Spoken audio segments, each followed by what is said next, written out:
Assalamualaikum warahmatullahi wabarakatuh. Sebelumnya perkenalkan saya Muhammad Eka Darmawan dari kelompok 4 NIM Innova 9061. Pada kali ini saya akan dan teman-teman akan membahas tentang bab 8, yaitu adalah tentang Time Domain Analysis of Dynamic System, di mana anggota kelompok 4 terdapat saya sendiri Muhammad Eka Darmawan, lalu ada Muhammad Ilham Solehudin Innova 9063, lalu ada Muhammad Imaduddin Hanif Innova 9064, Muhammad Iqbal Labib yaitu Innova 9065, dan Muhammad Rehat Akbar Gandika dengan NIM 041966.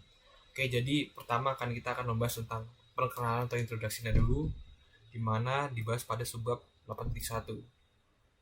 Selanjutnya dari introduction, pada bab ini akan dijelaskan mengenai analisis respon transien dari sistem dinamis yang digunakan untuk mendapatkan solusi analitis untuk respon hal dari permasalahan tersebut. Di bab ini juga akan membahas tentang solusi analisis dari state equation ketika mendapat input fungsi langkah, fungsi impuls, atau fungsi rem. Dan natural and force system dengan mempertimbangkan sistem yang didefinisikan oleh diferensial, dapatkan persamaan adalah sebagai berikut, di mana x n plus a 1x n min 1 plus titik-titik hingga sampai a n min 1 kali x dot plus a n x sama dengan pt, di mana a1 a2 dan an merupakan konstanta dan xt merupakan variabel dari dependent dan t adalah variabel independent, dan pt merupakan fungsi input. Dan pada persamaan tersebut juga memiliki solusi lengkap karena xt terdapat dua bagian, yaitu ada complementary solution atau SCT yang dapat didapatkan dengan menyematkan ruas kanan persamaan menjadi 0 dan lalu menyelesaikannya persamaan homogen tersebut. Dan yang kedua adalah particular solution atau XPT yang tergantung pada bentuk fungsional dari fungsi input PT. Oke, selanjutnya di sini ada sistem bisa dikatakan sebagai steady state apabila yang pertama complementary solution atau SCT mendekati 0, yang kedua adalah nilai konstan saat T mendekati tak hingga, dan yang ketiga adalah apabila limit T tak menuju tak hingga XPT merupakan fungsi waktu yang dibatasi. Dan complementary solution SCT dan particular solution XPT juga dapat disebut juga sebagai natural dan forced response, di mana suatu tersebut memiliki dua bagian, yaitu ada transient response yang mengacu kepada proses yang dihasilkan dari keadaan awal dan ke keadaan akhir, dan respon ini juga sering disebut untuk menunjukkan getaran teredam sebelum mencapai steady state. Yang kedua adalah steady state response, yaitu metode output sistem yang terpamar pada saat T mendekati tak hingga.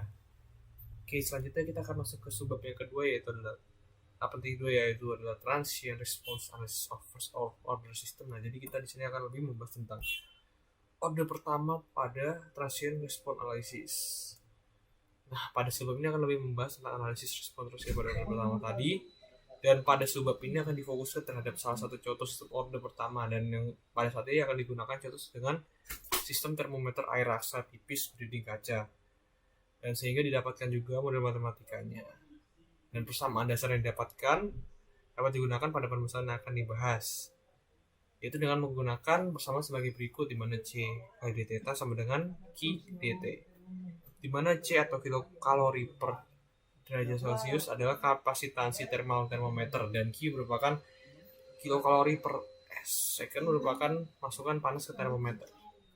Oke, selanjutnya sebagai contoh dari sini adalah salah satu skema termometer raksa berdiri kaca tipis bagi gambar berikut, di mana ada tempat atau bed, lalu ada termometer ya, di mana ada theta plus theta dan theta plus theta b. Dan pada permasalahan tersebut juga diasumsikan bahwa suhu termometer terdapat pada suhu theta derajat Celcius, dan pada T sama dengan 0 termometer direndam, dan pada pemanas air bersuhu theta plus theta b derajat Celcius, di mana theta b merupakan perbedaan antara suhu tempat dan suhu lingkungan.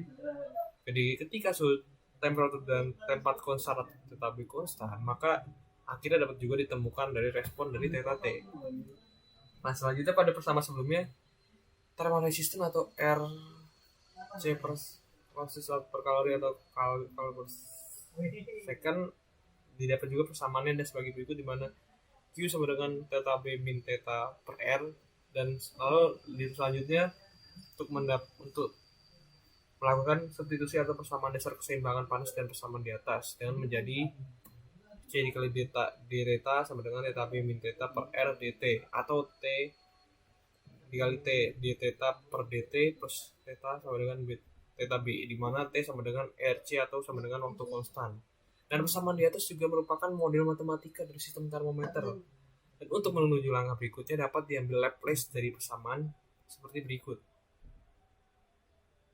Oke, selanjutnya adalah ketika theta 0 sama dengan 0, maka persamaannya dapat sederhanakan lagi menjadi sebagai persamaan berikut. Dan lalu apabila persamaan theta B sama dengan konstan, maka didapat juga persamaan seperti berikut, di mana theta B sama dengan theta B per S.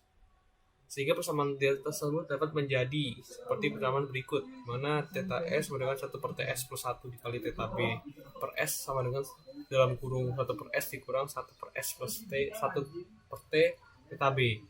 Jadi didapatkan transformasi Laplace inverse dari persamaan terakhir adalah sebagai berikut, di mana theta T sama dengan 1 min E pangkat min T per T besar kali theta B. Nah, selanjutnya di sini ada kurva, di mana kurva di atas merupakan kurva respon atau delta T dari versus T, di mana persamaan berikutnya sebelumnya menjelaskan bahwa terjadi perubahan delta T yang awalnya 0 menjadi theta B. Bisa dilihat juga pada grafik tersebut bahwa terjadi perubahan. Dikatakan juga bahwa tidak ada steady state error. Karakteristik penting dari kurva respon eksponensial adalah bahwa T kecil sama dengan T besar nilainya daripada delta T adalah 0,632 theta B, atau respon theta T telah mencapai 63,2% dari total perubahan persamaan. Dan sifat penting lainnya dari kurva respon eksponensial adalah bahwa kemiringan dari garis sing pada theta 0 adalah theta B per T, karena pada persamaan berikut dijelaskan. Oke, selanjutnya steady state dicapai secara matematis hanya setelah waktu tak hingga. Namun dalam praktiknya perkiraan waktu respon yang masuk kadar lamanya waktu yang dibutuhkan kurva respon untuk mencapai garis 2% dari nilai akhir atau 4 konstanta waktu. Respon rem dari sistem orde pertama dengan melihat kembali sistem termometer dapat diasumsikan juga bahwa untuk L kurang dari 0, baik suhu pada tempat bak dan suhu pada termometer berada pada keadaan tunak atau steady state pada suhu lingkungan theta derajat. Dan untuk T lebih besar sama dengan 0, maka panas ditambahkan ke dalam bak dan suhu bak berubah lebih awal pada lajur seperti berikut, di mana persamaan seperti berikut: theta B kali T sama dengan RT. Dan selanjutnya menentukan respon rem theta T dan dengan persamaan berikut, dan lalu dilakukan substitusi sehingga mendapatkan persamaan seperti berikut. Oke, selanjutnya adalah setelah didapatkan transformasi inverse Laplace dari persamaan sebelumnya, yaitu delta theta T sama dengan R kali dalam kurung T min T besar plus T dipakatkan min T per T, di mana T lebih besar sama dengan dari 0. Dan lalu errornya juga dapat diketahui dari suhu tempat tersebut, dan suhu pada termometer dapat diketahui dengan persamaan seperti berikut. Dan juga diketahui bahwa E dikali hingga sama dengan RT. Dan rem masukan atau input rem dan respon delta T atau versus T ditampilkan pada gambar di bawah ini, di mana error yang mengikuti rem adalah sama dengan RT dan untuk T yang cukup besar. Dan semakin kecil waktu konstan T, maka semakin kecil juga error steady state yang mengikuti input rem. Dan karena analisis matematika tidak bergantung pada struktur fisik sistem, maka hasil yang awal untuk menentukan langkah dan respon tadi dapat diterapkan pada sistem manapun yang memiliki model matematis, di mana persamaannya sebagai berikut: T sama dengan dx0 per dt plus x0 sama dengan x, di mana tidak waktu konstan sistem dan x adalah masukan atau fungsi gaya, dan x0 merupakan keluaran atau fungsi respon. Dan terima kasih dari saya, cukup sekian. Wassalamualaikum warahmatullahi wabarakatuh. Assalamualaikum, perkenalkan nama saya Muhammad Ilham Solehuddin, NIM I04190063. Ingin melanjutkan materi subbab 8.3, yaitu Transient Response Analysis of Second Order System. Nah, contoh kasus analisis respon transients dari sistem order 2 itu adalah pada sistem pegas massa dan juga sistem pegas massa despot. Nah, jadi kasus-kasus transient response analysis ini bisa kita temukan pada sistem pegas massa dan juga sistem pegas massa despot. Hal pertama yang perlu dilakukan dalam menganalisis respon transients-nya yaitu adalah dengan menentukan getaran bebasnya dari sistem pegas massa ataupun dari sistem pegas massa despot. Nah, dalam subbab 8.3 ini materi pokok yang akan kita pelajari adalah contoh ilustratif dari langkah analisis respon sistem orde kedua dengan dan tanpa redaman pada sistem pegas massa. Lalu yang kedua adalah menentukan damping ratio dengan eksperimental. Materi selanjutnya yaitu adalah getaran bebas tanpa redaman.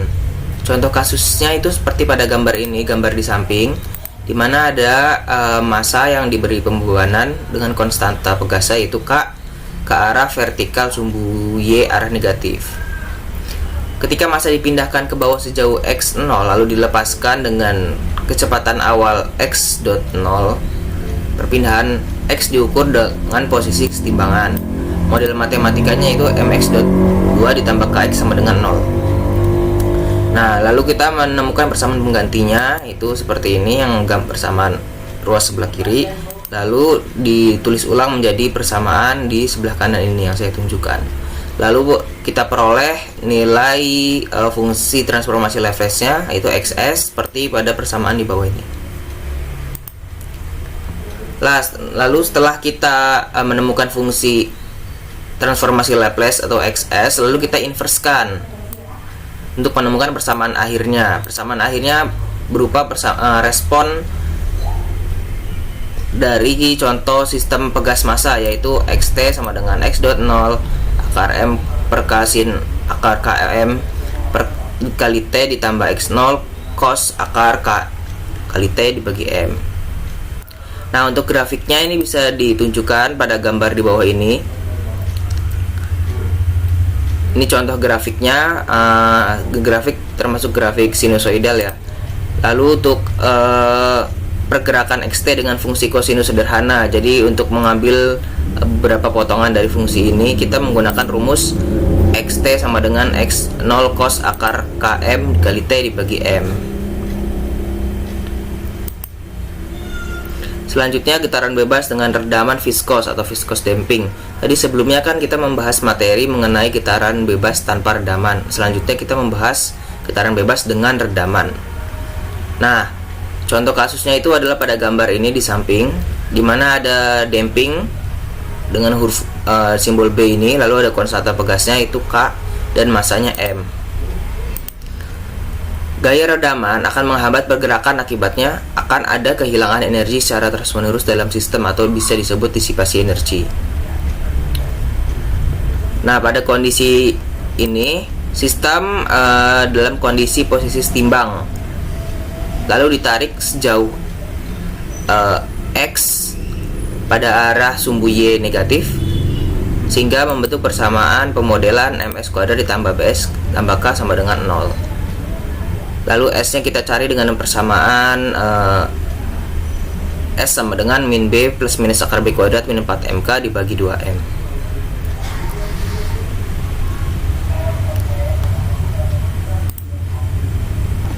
Selanjutnya ada beberapa tipe karakteristik yang menunjukkan natural responses atau respon analisis.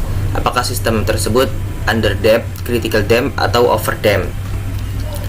Nah, tadi kan kita sudah membahas materi tentang getaran bebas dari suatu damping ataupun tanpa damping. Nah, di sini jika menggunakan damping, di sini kita memiliki beberapa karakteristiknya. Nah, yang pertama itu adalah underdamped, di mana simbol damp itu adalah 0 sampai dengan ini simbol damp ya, yang ini, yang di tengah ini kurang dari sampai dengan kurang dari 1, maaf. Nah, sistem dikatakan underdamped jika koefisien B sangat kecil, jadi B kuadrat kurang dari 4MK. Kondisi ini disebut conjugate kompleks, menghasilkan natural response berupa sinusoid atau grafik sinusoidal yang menyeluruh secara eksponensial. Lalu yang kedua, kalau misalkan dampingnya itu sama dengan 0, disebut critical damp. Sistem dikatakan critical damp jika koefisien B meningkat hingga mencapai kondisi B kuadrat sama dengan 4MK. Saat redaman mencapai nilai B sama dengan 2 akar MK, maka hasilnya akan sama dan real. Dan yang terakhir itu adalah karakteristiknya adalah overdamp jika dampingnya itu lebih dari 1. Saat nilai koefisien B, koefisien dari persamaan ini itu lebih dari, maksudnya B kuadratnya lebih dari 4MK. maka nilai hasil akarnya adalah nyata dan beda. Natural responnya itu adalah jumlah dari dua eksponensial yang menyeluruh ataupun hilang. Nah, selanjutnya ada persamaan yang sering digunakan dalam kasus transient response analysis of second order system. Pertama itu adalah natural frekuensi dari undampingnya, yaitu omega n akar K dibagi M dengan satuannya radi per second. Lalu ada simbol damping ratio, yaitu adalah nilai damping sebenarnya dibagi dengan critical dampingnya, atau B dibagi 2 akar Km. Lalu ada persamaan damping ini, persamaan damping yang sering digunakan, yaitu mx.2 ditambah bx.1 dikali kx sama dengan 0. Lalu yang terakhir adalah simbol dari maksudnya persamaan dari natural frekuensi untuk damping dengan satuan radian per second, atau disimbolkan dengan omega d sama dengan omega n akar 1 dikurangin damping ratio dikuadratkan. Nah, ini ada contoh kasus untuk persamaan undamping, di mana nilai damping rasionya antara 0 sampai dengan 1. Nah, di sini ada sebuah persamaan, yaitu S kuadrat kali K dikali X, maksudnya dari S. Intinya ini adalah persamaan transformasi Laplace-nya. Lalu setelah diselesaikan dengan menggunakan metode transformasi Laplace dengan inverse Laplace dan juga dengan memasukkan nilai natural frekuensi dari dampingnya, maka di sini akan memperoleh sebuah grafik yang di sebelah kanan. Grafiknya yang 0 hingga damping rasionya di antara 0 hingga 1, maka akan menemukan sebuah faktor eksponensial baru, yaitu E pangkat minus dikali damping rasio dikali omega n dikali T, atau dikenal dengan multiplikatif factor. Faktor eksponensial ini akan membentuk grafik menurun. Jadi grafik ini yang semula berada pada sumbu Y positif akan meluruh seiring dengan waktu. Akibatnya nilai amplitudonya akan bergerak secara harmonis, akan berkurang juga seiring dengan bertambahnya waktu. Nah, lalu contoh kasus overdamping. Pertama, kita harus perlu ingat dulu ya, kalau overdamping itu berarti damping rasionya itu lebih dari 1. Di sini ada sebuah persamaan transformasi Laplace, yaitu XS sama dengan, bisa dilihat ya. Lalu setelah itu kita memperoleh nilai variabel koefisien B-nya dan koefisien A-nya. Lalu kita inverskan sehingga diperoleh fungsi X terhadap waktu. Lalu di sini yang perlu kita pahami dan catati adalah respon XT-nya atau fungsi X terhadap T, fungsi pergerakan massa, perpindahan massanya dari overdamping ditinjau dari grafik arah kanan sumbu X. Saat massa dipindahkan lalu dilepaskan, maka bentuk grafik seolah-olah mendekati nilai X sama dengan 0 atau mengalami sistem kondisi setimbang, mirip kondisi awal. Jadi seolah-olah bila diberi pembebanan, maka di situ akan mengalami kondisi yang perpindahan massanya itu mirip dengan kondisi awalnya. Nah, lalu yang terakhir itu ada contoh kasus persamaan critical damping. Di sini perlu dipahami bahwa critical damping itu adalah damping rasionya sama dengan 1. Dan semua sistem tuh hampir memiliki rasio dampingnya itu lebih besar atau lebih rendah daripada satuannya. Respon dan bentuk grafiknya juga hampir mirip dengan overdamping, di mana saat massa dipindahkan lalu dilepaskan, maka akan terbentuk posisi kesetimbangan meskipun tidak ada efek getaran dari pengaruh luar. Untuk persamaannya bisa dilihat dalam kasus case 3 ini, lalu diinverskan sehingga diperoleh nilai X fungsi T nya seperti pada persamaan di bawah ini. Nah, lalu untuk menentukan rasio redaman secara eksperimental, nah di sini kita harus memerlukan data rasio redaman dan juga frekuensi natural redamannya dari suatu instrumen. Nah, di sini ada sebuah grafik osilasi di mana grafik tersebut akan berkurang seiring dengan waktu, bertambahnya waktu. Maka di sini kita perlu memperoleh data seputar rasio amplitudenya pada kondisi awal, lalu kondisi kedua, ketiga, hingga kondisi yang kita perlukan. Nah, setelah kita memperoleh rasio amplitudenya untuk menentukan rasio redaman, lalu kita harus menentukan logarithmic decrement atau rasio amplitude yang berurutan yang dirumuskan seperti ini. Nah, setelah logarithmic decrement nilainya sudah ditemukan, maka kita tinggal mengkomparasi, membandingkan antara data dari logarithmic decrement dengan data dari rasio amplitudenya, sehingga persamaan akhir untuk menentukan rasio redamannya adalah rasio redaman sama dengan 1 per n min t dikali ln x1 per xn dibagi akar pi 4pi kuadrat tambah 1 per n min 1 dikali ln x1 per xn kuadratkan. Nah, lalu untuk menentukan estimate of response time atau respon waktu ya, perkiraan respon waktu, seperti yang telah dirumuskan pada rumus sebelumnya, untuk kasus respon massa dalam sistem mekanik yang dipindahkan pada x0 dengan kecepatan awal sama dengan 0, rumusnya seperti ini.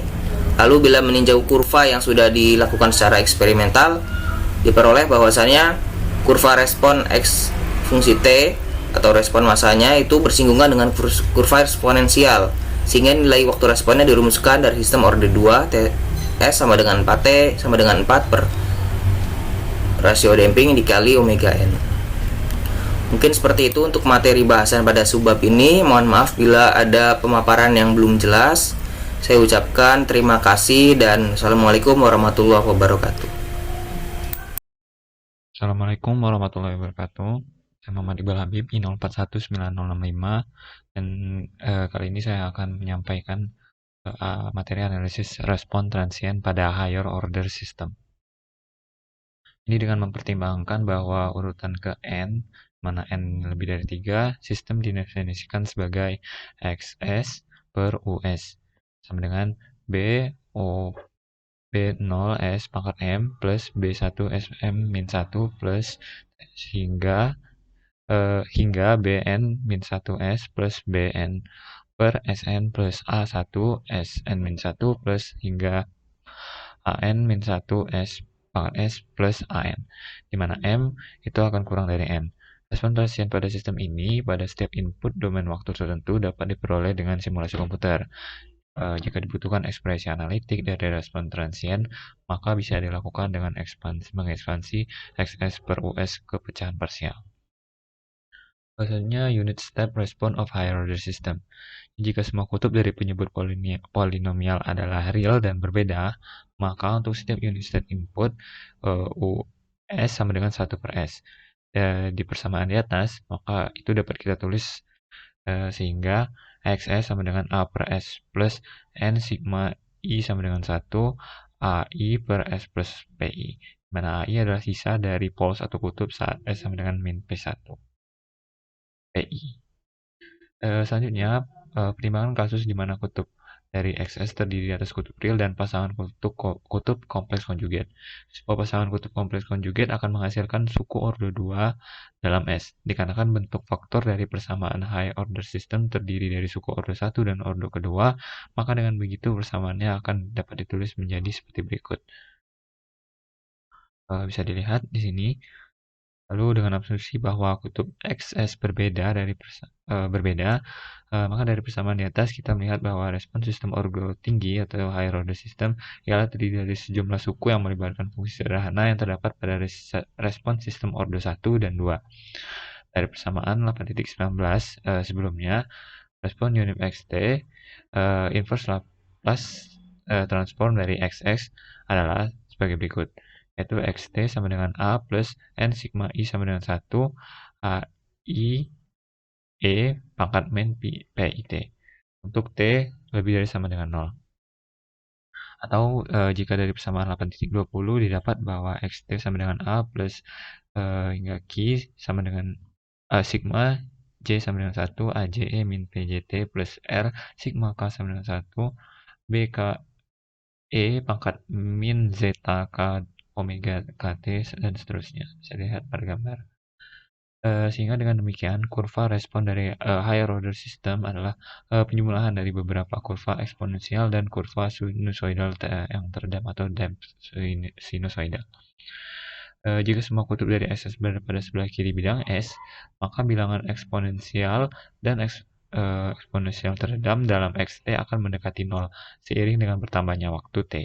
Maka sehingga output steady state-nya itu akan menjadi X tak hingga sama dengan A.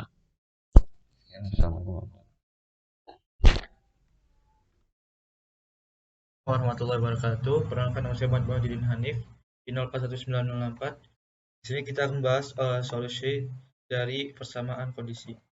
Di mana pada sebab kali ini kita akan mencari solusi umum dari linear time invariant state equation. Yang pertama kita akan memperhitungkan kasus homogen lalu kondisi non homogen.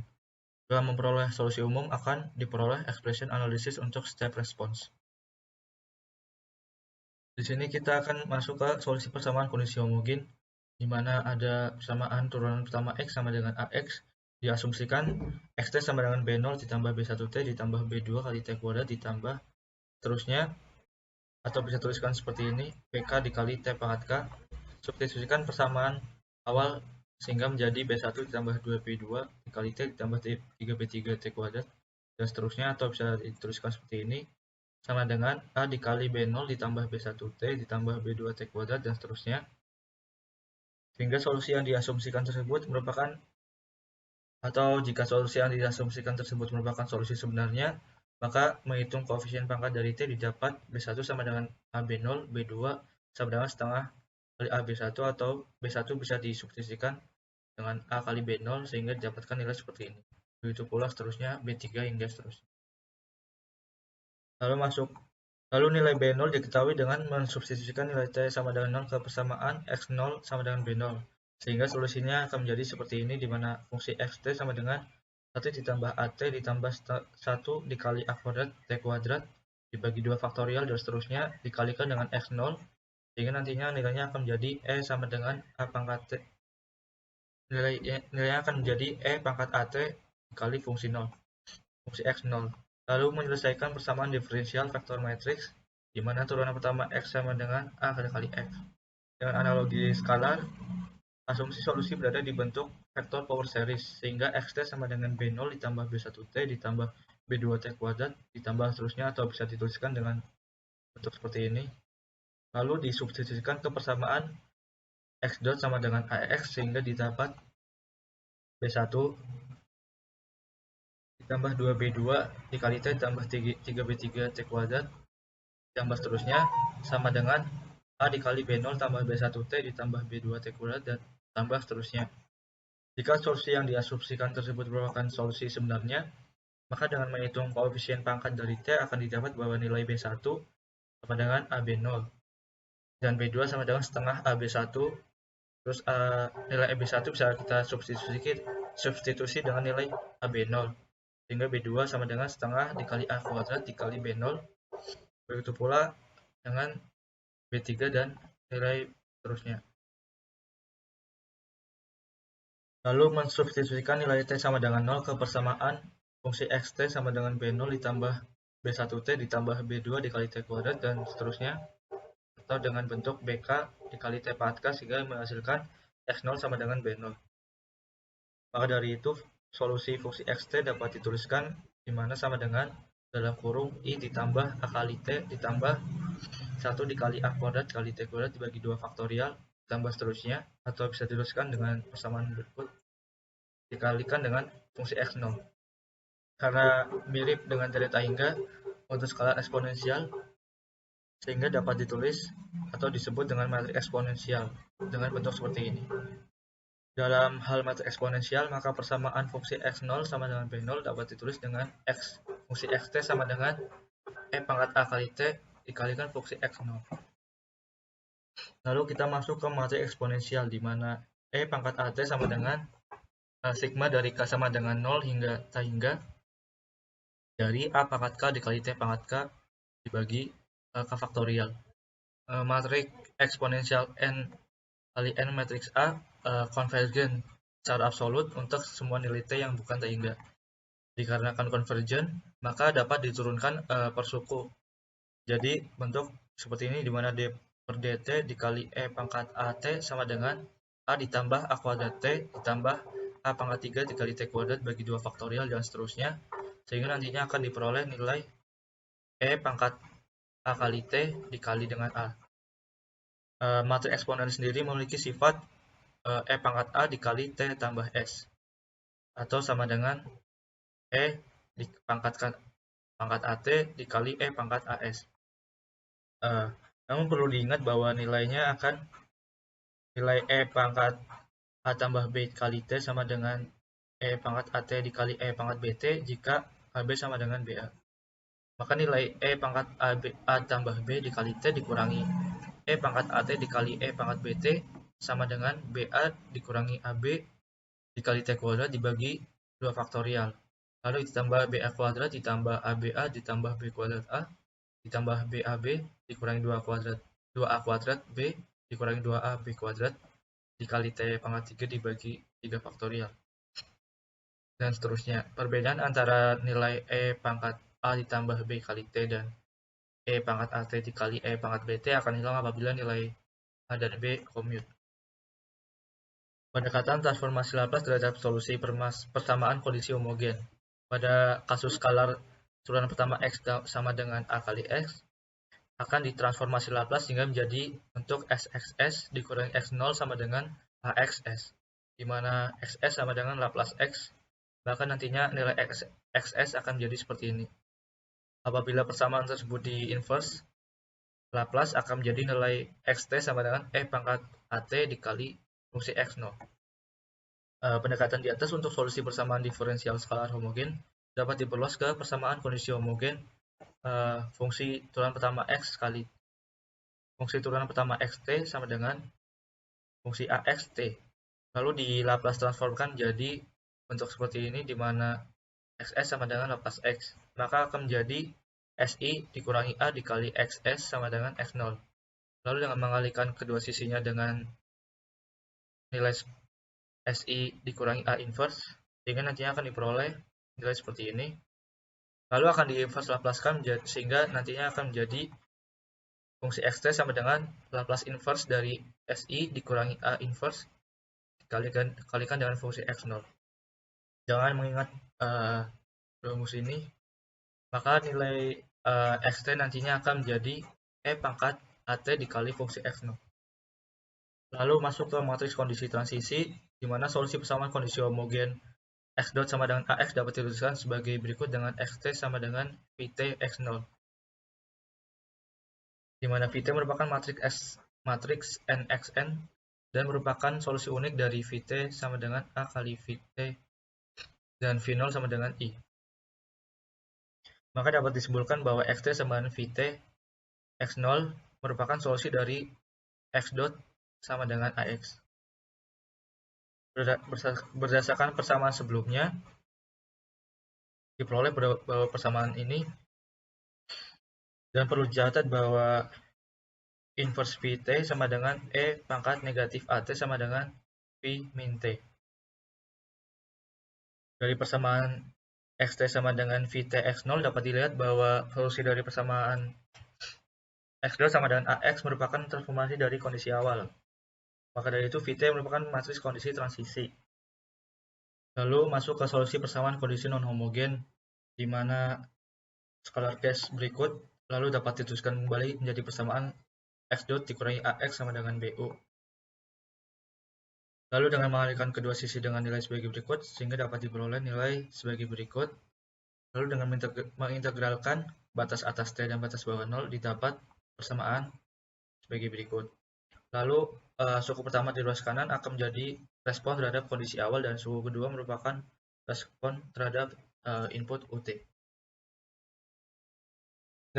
Persamaan kondisi non-homogen X dot sama dengan AX plus BU dapat dituliskan kembali menjadi seperti ini. Lalu dikalikan kedua ruas dengan E pangkat min AT, maka diperoleh persamaan sebagai berikut. Lalu dengan diintegralkan batas atas T dan batas bawah 0 didapat persamaan sebagai berikut, di mana Vt sama dengan E pangkat At. Pendekatan transformasi Laplace terhadap solusi persamaan kondisi homogen, di mana kondisi non-homogen persamaan berikut ditransformasi Laplace akan menghasilkan persamaan sebagai berikut, lalu akan dikalikan kedua sisinya sehingga diperoleh nilai sebagai berikut. Lalu dengan menggunakan hubungan yang ada pada persamaan berikut akan menghasilkan nilai xs sama dengan Laplace E pangkat At dikali x0 tambah Laplace E pangkat At kali BUS. Lalu inverse transformasi Laplace diperoleh dengan menggunakan integral convolution. Lalu masuk solusi analitik untuk step respon dari sistem dalam bentuk state space. Sebuah sistem x0 sama dengan ax plus bu di mana matriks A non singular. Respon xt ketika input U merupakan unit step function 1t. Xt sama dengan persamaan berikut. Dari persamaan berikut, respon xt akan menjadi nilai E pangkat At x0 tambah E pangkat At dikali 1 it dikurangi 1 kali At kuadrat bagi 2 faktorial dan seterusnya dikali B. Karena persamaan nilainya sebagai berikut, maka nilai Et akan menjadi A inverse dikali I dikurangi E pangkat min At sehingga didapat xt sama dengan E pangkat At x0 tambah A inverse dikali E pangkat At dikurangi I dikali B. Terima kasih. Mulai ngerekam lu, nggak aneh-aneh.